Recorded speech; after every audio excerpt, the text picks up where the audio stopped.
Hello, my name is Saul Shanabrook.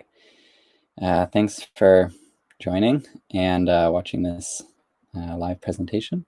So if you, a little bit of background, if you want to leave any questions, feel free to use the little conversation thing on the side. You should be able to ask questions, and I'll try to either get back to you as we're talking or after the presentation. And you're welcome to reach out to me as well after it's over, and if you wanted to talk more in depth about anything. Yeah, so let me start with what this presentation is about. So what we were trying to do here at Quansight, we were working with Omnisci, and we were trying to build tools for interactive visualization in Python. And so Omnisci already had a bunch of really nice tools to use their database, their GPU database, to visualize your data and analyze it in different ways. But what we wanted to kind of focus on was giving users access to the tools that they're familiar with, or at least ones that looked like those. So the key was that data scientists in Python don't want to have to learn some new API or some new library. They usually have knowledge already about how to do things, maybe with pandas and existing plotting libraries in Python.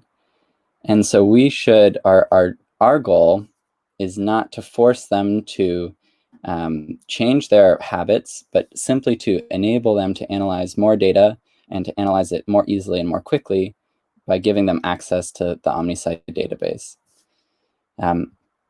So that first goal is really tied in as well to the second one, which is that we want to reuse as much amazing work that's already out here in the open source community as we can, because we're a small team, we are specialized, and there's a lot of different pieces that are needed to make interactive visualization work at scale.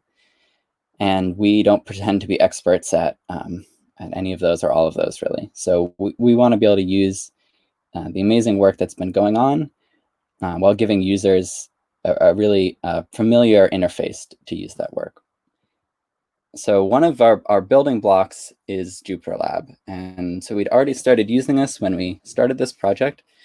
And the thought was that, hey, if we want to reach data scientists, especially those using Python, we should reach them in the environment that they're using in one that's extensible. And so that's why JupyterLab was important here, so that people who are used to writing code in notebooks can use Omnisci database more easily. And obviously using Omnisci as well, right? So JupyterLab kind of provides this holistic environment where we can add extensions to enrich the user experience, and then Omnisci gives us this backend to execute this data analysis very quickly. So the first thing that we were looking at was this tool called Ibis. And if you haven't used Ibis before, I'd recommend you check it out. I think it's sort of under, maybe it's not known very well, but it's very powerful in that it lets you write code that looks like pandas, but that can compile to different backends. This might be a SQL database or some BigQuery database. So the real the advantage of Ibis is that it lets people write Python code as they're familiar with, but it lets it compile to some backend and run more performantly. So the alternative, right, would be to say, hey, I have some database, I have pandas, let me pull all my data into pandas, do some analysis, and then show the results. And that works okay, but the issue is that if your data is very large, you might not be able to pull it all into memory right before you start analyzing it. So this is where something like Ibis can be handy, because it can let you still have that same feeling, but actually push the computation to the database where it can be done more efficiently. And sort of as almost a pair to Ibis, we have Altair. And where Ibis is about describing the computation you want to do in a pandas-like way, Altair is about describing the visualization that you want, also in a declarative manner. And what I mean by declarative is that instead of saying, sort of as you would with matplotlib, right? I want to make a chart here, and then I want to add these points, and then I want to loop through this data and add each of them. What we try to do is we try to say at a higher level what we're looking for instead of saying how we want to do it. And because we're able to talk at a higher level, like Altair lets us communicate at that higher level, then it gives us the freedom to then have more choice in how we actually do that execution, right? So we're able to say, hey, instead of maybe rendering this all in memory, we want to push this to the database, right? That's sort of where we're going. And to sort of give you a picture of how that happens, I want to talk about two other libraries. Well, first, I guess, yeah. So I think it's important to articulate as a user of this system, what parts are you going to be interacting with? And these are all open source tools. You could interact with any of them, but as you're going to be writing inside of JupyterLab, you're going to be writing code that uses Altair and Ibis. So you might not, you'll be maybe using an Omnisci database, but you don't need to know any SQL. You don't really need to know any of the, implementation details of Omnisci. And to sort of go more into in depth of how this actually happens, when you write your Altair code, that's in Python, right? And what it does is it's actually just a very thin wrapper for Vega Light. And so Vega Light is this JavaScript library to do high-level visualization. So all of the semantics of Altair, all of the APIs are really based off of Vega Light, but they are just wrapped in a Python API, because it's a lot more fun and friendly to write Python and build up objects like that than just to write JSON by hand, right? At least if you're working in a...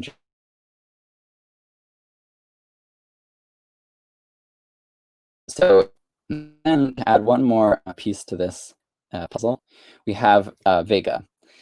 And so whereas Vega Light is sort of this high-level API, you could think of it sort of like Seaborn if you used that before, or some of these high-level plotting libraries, like Plotly, it's kind of like on that level, whereas Vega is more like Matplotlib, right? It's more sort of a low-level description of how you want to build up visualizations.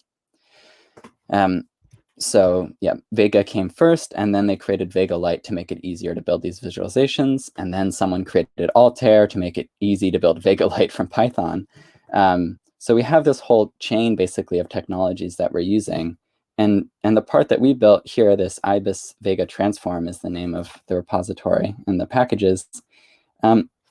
Really what it's focused on is it lets you write Altair and Ibis as a user. And then it makes sure that execution happens efficiently by when you're interacting with your visualization that you make. It will push the computation into Omnisci by building up Ibis expressions. So for example, if you have a slider and you're moving it around and selecting some data, instead of having, by default, how it would work is you'd have all that data in your browser interacting with Vega Light and Vega.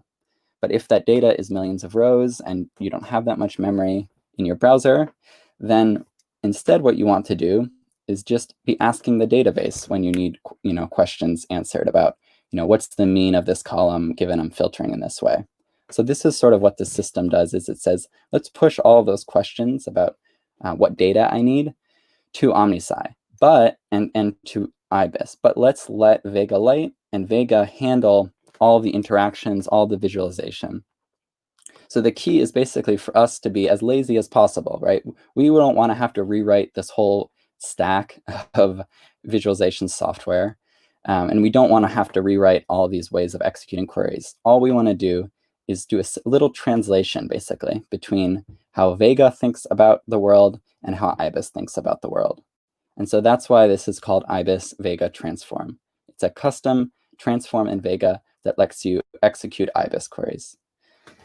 So this is probably still pretty abstract at this point. So I'm going to move now into a little demo, and then I'll come back to this slideshow. So let's see. All right, so you should be seeing JupyterLab here. And so I'm starting here, and I have a few libraries imported. I have Altair, I have Ibis, the Omnisci backend, because as I said, Ibis has many backends, but Omnisci is one of them. And then the Ibis Vega transform library. And I'm connecting to an existing Omnisci database. So now that we've connected, we can kind of see, okay, what's in our database. So one thing we can do is we can list all the tables. And the table I'm going to be looking for is one about Git. So I believe this is our GitHub. So this is the GitHub table. So I can connect this table by just doing this. And now I might want to look at this table. Like, what is this, right? So I can call, first I could call info.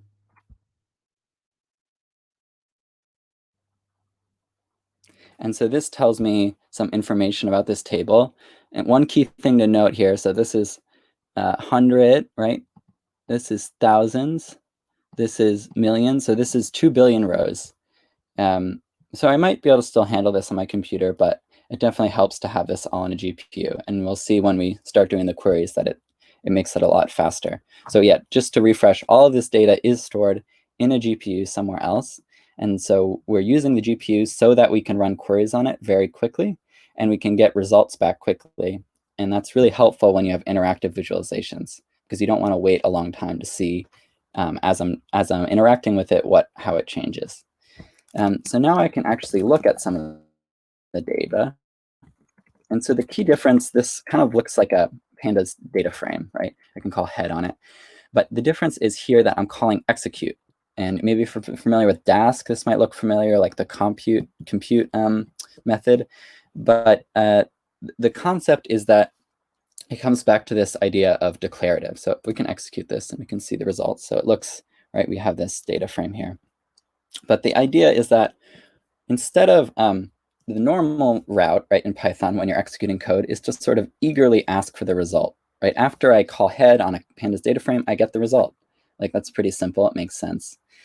But the issue is that if I have a lot of things I want to do in a row, then it might be sort of wasteful to do each of those individually. Instead, you can save a lot of memory and time and computation by sort of looking at them as a whole unit and then optimizing them and executing them. So, for example, here I could say, let me find just the events. So I want to say where the type is create event.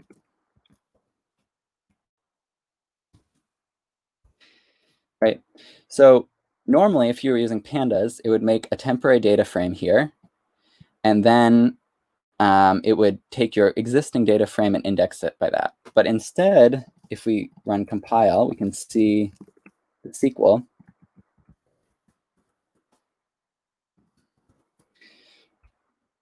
This turns into a SQL query where it says, select the top 5 from this table where the type is event. And so now we push this whole problem of how do we actually do this, right, to Omnisci. We still express it how is most natural to us, right, which is in Python, not as SQL, but we let the database handle how to execute this efficiently. So this is one of the key building blocks here. So we have this table, fine, and so now what we want to do is we want to pull in the other piece of the puzzle here, right, which is Altair, which is how do we build some kind of visualization around this table. So I'm going to kind of build this up, starting with smaller pieces so that we can kind of see how this composes. So the first thing that we might want to build is just say, okay, so we have a bunch of events. We can look at them again. And we might want to see when they happen, right? Like what's our data from and how often are these events happening? So let's have a line chart where we look at the date on the x-axis, and on the y-axis, we just have a count of events. So I use Altair, and I make a chart. And so normally in Altair, you would pass in a pandas data frame or something like that to this chart. Instead, we're going to pass in our Ibis expression, right, which is like a pandas data frame, but it's not realized in memory. So we want to make a line chart.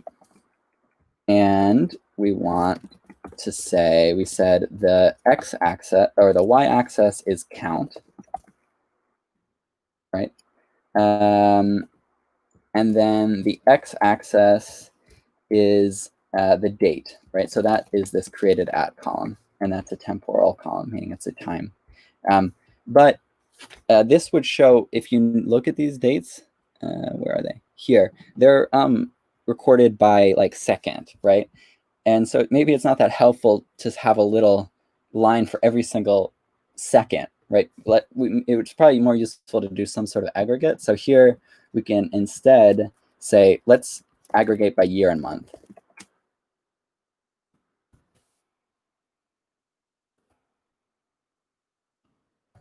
Need some commas. Okay. So what we see here is an aggregate by year and month. This is cut off because the padding is not right, but we can fix that.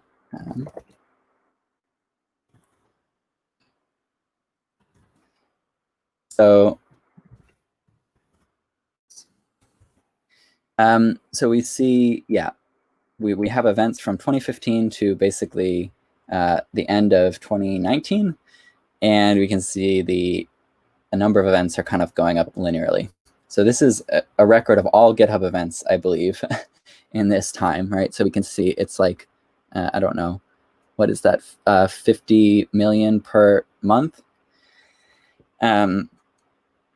So now we might, one question we might have is, this is kind of useful, but what about, like, we were looking at the types, right? We had these different types of events. So what if we want to split this up by type, right? And see, like, how many different events of different types do we have? So let's try doing that. So let's name this chart, right? Well, let's call this time chart. We can show that again. And now let's build this type chart.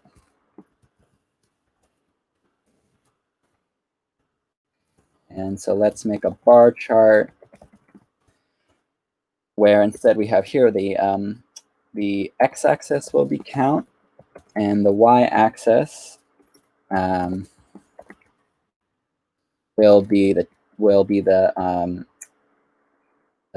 type.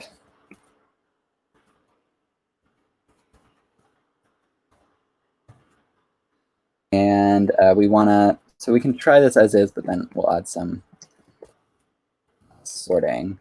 Okay, so yeah, let's sort this axis by the type. It makes it a little nicer, I think. So we can say sorting.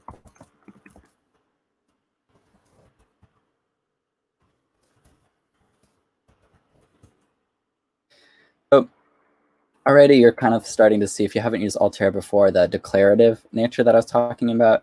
Like here, we're not saying how we do any kind of aggregate or group by. We're just saying, hey, the x-axis should be the year and the month of this column, and figure it out, basically. And I like that a lot because it lets users, people making charts, it's like you don't really want to have to think about that. You just want to describe what you want, and you want the system to do it as quickly and as efficiently as possible. And so this is what Altair lets us do. So here we have this. Okay, great. Now we might say, let's say we have some projects here, right, that we care about, like Vega Light. We're talking about Vega, Altair. So what if we allow us to change which project we're looking at and sort of filter this graph by just looking at one project or another? So we can also do that in Altair. So let's, first we can build a selection. So, yeah. First we build a drop down, which is all the repos that we care about here. So one we might care about, let's look at Jupyter Lab. Let's look at Vega. And let's look at Vega Light. We could also look at mapd. so during the duration of this data, most of the data is under mapd, not omnisci, because that's the previous name. So we can look at the mapd client as well. So we have these repos, and now we build a selection, and we say, hey, let's select one of these. And we want this to filter by the repo name, and we want to use this dropdown.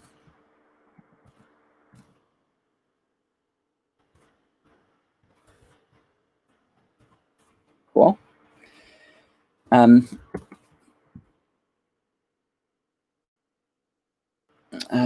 think oh, yes, I spelled this wrong. It's select.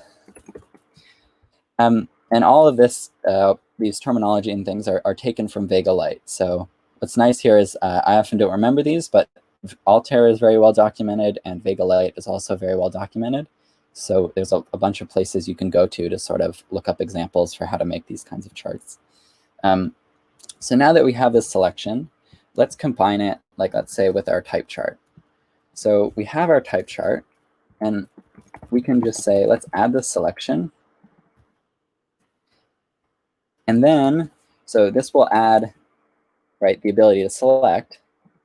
Cool, but like we can select, it doesn't do anything. What we want to do is we want to filter the data by that selection. So then we just add this transform filter. Now I can change this, right, and it updates the selection. So this is actually like really cool because you're building this basically, cross-filtering widgets, this dashboardy thing that it executes all in SQL, and you can just kind of build each component independently and then string them together, and then under the covers know that it's actually pushing this all to the database. And we'll look at that more in a moment. But before that, I wanted to pull these charts together. So let's take this and then also add it to this type chart. So, and we can, it's not the type chart, the date chart, right? That's what it was, time chart.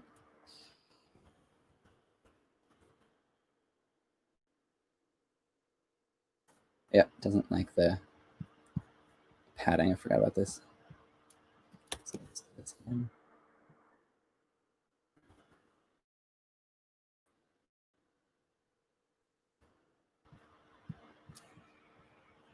If the demo gods are not angry with me, that should work. Nope. Let's try this. Okay. Well, that's exciting. Let's try this again.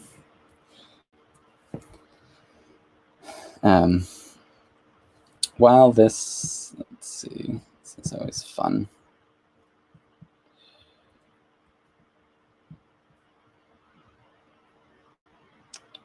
Okay, maybe it worked this time.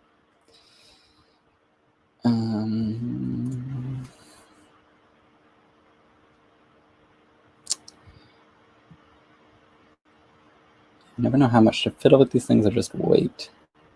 Because I could show you something else while this is going if you think that this is going to just resolve up by itself. Let's do this. Let's save this. Let's open it again. And let's run it again. Okay, great.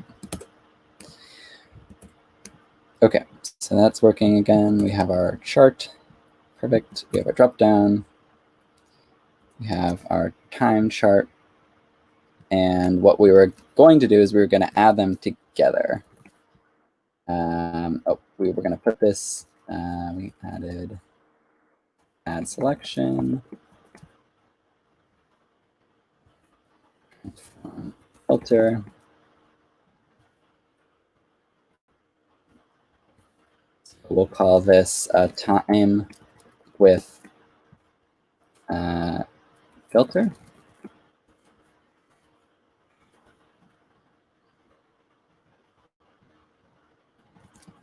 That Yep, we've got the filter.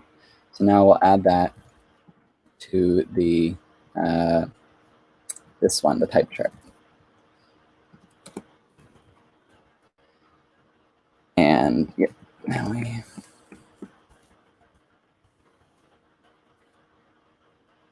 I think we just need to make the height a bit bigger here.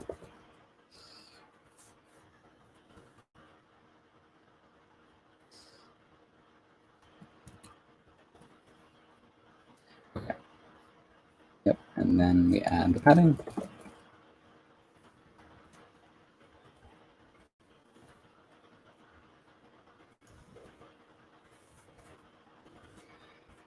So now we have both of these charts. We have this, but I think it's only updating the time and not the count. So let's add type chart. Let's also add transform filter. Move these around a little. And we want to do the swan repo selection.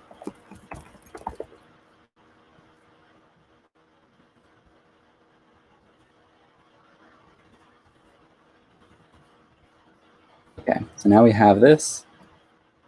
We can change this, and both of these update. Great. And one other thing we might want to do is be able to select a certain maybe time slice right from here, and then also have this update.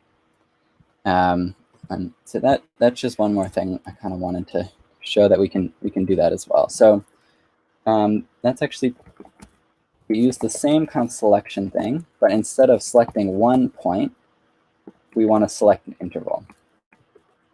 And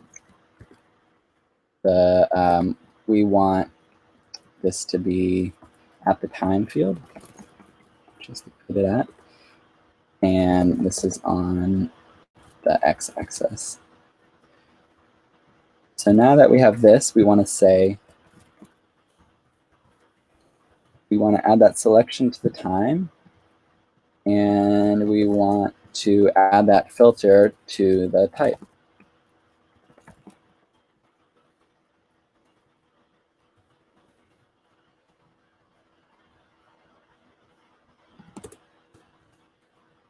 Okay. So now, if I go like that, and we see, does that look right? Type chart.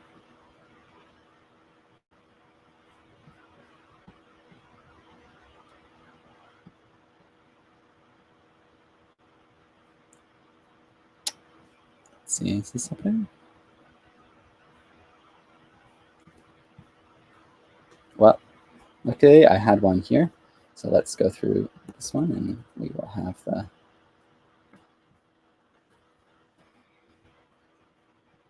so here you can see we can select some time. Yeah, and then we have the types updating. So now what I wanted to do was sort of dive into this a little bit and give you a sense of how this works, so you can understand the limitations and what it potentially is good at and what it is not. So to help us with that, we have a let's see. Yep. So let's see. Yeah, here, find traces. So we have this browser, which can give us sort of a trace of everything that's been going on for each chart render that we do. So this chart we just rendered here. You can see this was our initial render, this time up here. And this was each time I clicked and dragged around, it started doing some computation, right? It started executing some queries. So if we want, we can just start looking at those, and then we can kind of go back and see how those came to be. So this was, for example, a query that got executed.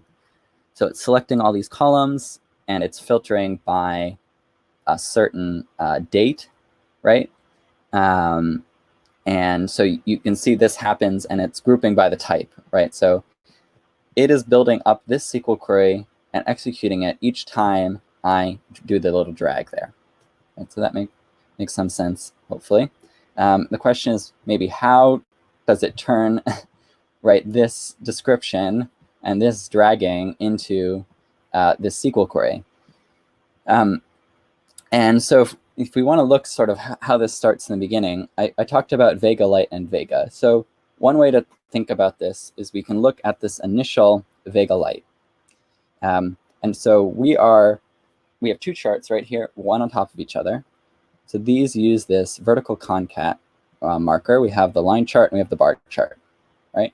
And so let's move this over here and let's look at our Altair code here. You can see kind of how they correspond. So we can see that our over time, here's our line chart, right? We can see the X is the created at field, and it uses the year, month, and the Y is a count. It's an aggregate. We're doing these transforms, and we have some selections. So the key to note here is that this is the Vega Light, and it's pretty much a direct one-to-one correspondence to what we wrote here in Python, just obviously in a different format because this is in JSON and not as we're building it up in Python. But by the time it hits the Vega Light layer, and this is in JavaScript, it hasn't really done anything like that intelligent or nuanced, right? It's just saying, hey, this is what I want to do. And if I look at the data, it just says, hey, I have this Ibis expression. This is what I'm starting with, and I want to get the year, month, right? So the next sort of step after that, after we have this Vega Light, is the Vega. And as I said, this is sort of like a lower level representation also in JSON. So we were really interested in the data here. There's a lot of information here about how it's rendered, but we want to look at what is the data that we're sourcing from. So here is one piece of data, data 1, and it's saying, what this is saying is use this Ibis expression and then run it through all these transforms. So in this case, right, it's saying doing some filter. This is probably, based on the time, right? And then this filter is based on which item we had toggled there. And then it's doing an aggregate, right, where it's saying group by the type and get the count. So we are able to reuse the existing Vega Light and Vega machinery to turn this high-level form into this lower-level form with these transforms talking about what it needs to do. And so now we're in sort of a much better place because all we need to do is as our plugin here, this query Ibis plugin, is take these transforms, take our existing Ibis query, and turn each of them into Ibis. Right, so we see this filter and we say, okay, well, we can turn that into filtering like you would do on a pandas data frame. We can do the same with the aggregate, etc.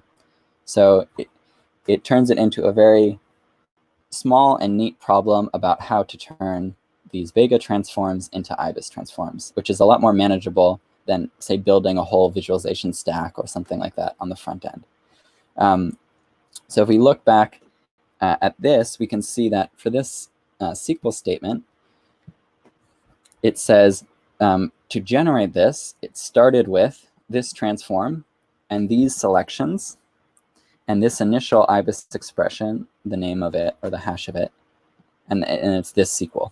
So it's saying, hey, take this existing SQL and then apply all these transforms on top of it, like the filtering and the aggregates, etc., and use the current value of our selections, right? Here, this is saying this is where our interval selection is, and this is, the other one is the type selection. So if we go back, this is sort of an overview of, yes, how the system works. So now if I go back to the presentation, let's see if that works.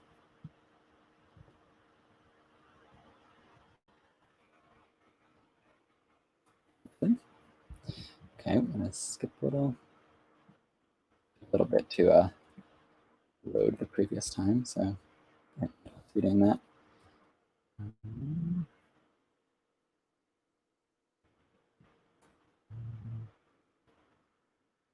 Let's try it again. So yes, this is where we were.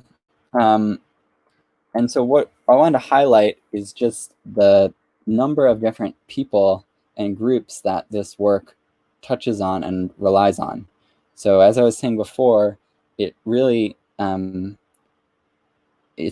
goal is to enable users to do their work in a rigorous way, but at the same time to be able to reuse as much existing work out there. And so to highlight like a few folks, like particularly like the folks at University of Washington, who have worked on Vega Light and Vega, we were able to use all their existing work. And so for them, this is like, they're like the experts in the world basically on creating these sort of interactive visualization systems from a research standpoint and from a theoretical standpoint. So the fact that we were able to reuse all the existing thought that they had done on how to structure these types of things was really powerful.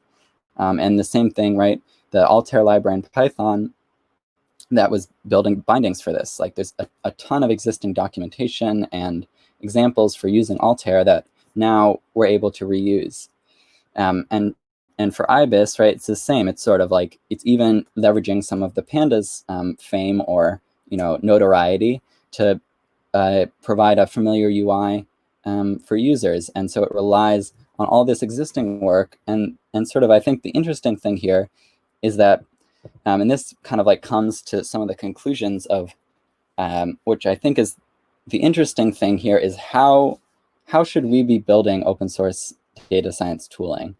And what are some possible lessons from this work that I've taken away, at least? And so the two sort of things that I'm thinking about is that A, that things should be declarative, as I was talking about before, and B, extensible. And I think this one's really interesting because all of these projects, Vega Light, Vega, Altair, Ibis, Omnisci, right, in JupyterLab to some degree, they didn't have to add support for what we're doing here.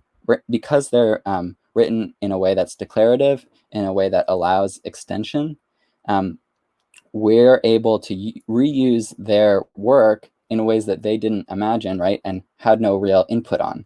And so that's I think the power of building our tooling in a way that allows people to kind of play with it as they need and not have to recreate things from the ground up, right? Because then you can enable people to do things you'd never thought of, right? And it lets you collaborate at a much larger scale, because if you have to sort of communicate and agree on everything all the time, it is very slow. So if we can instead sort of decentralize some of this work, and by building, tools that are extensible, then we can go a lot farther together. Basically, that's the idea. So I guess my question, or that I'm thinking about, is how do we support each other in moving faster and moving more intelligently together, right, as a group, but not having it be deadlocked, right, on certain projects. And so I think that's where the interesting kind of questions are around how we design our APIs and our tooling to support that kind of collaboration. Yeah, and in terms of the project itself, it's available on GitHub, Ibis Vega Transform. I would appreciate any feedback on it, and if anyone has anything they've run up against, please feel free to reach out to me or.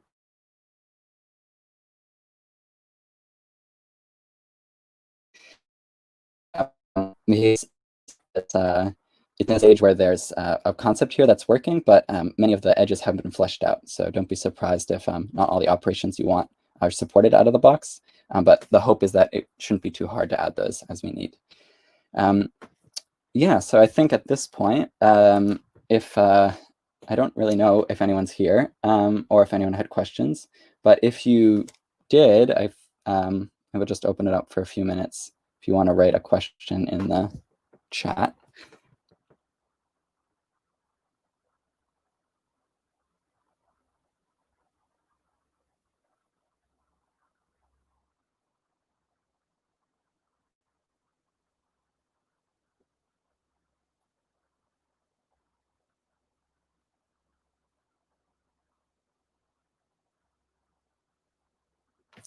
All right. Well, thank you all, and hope you have a nice day.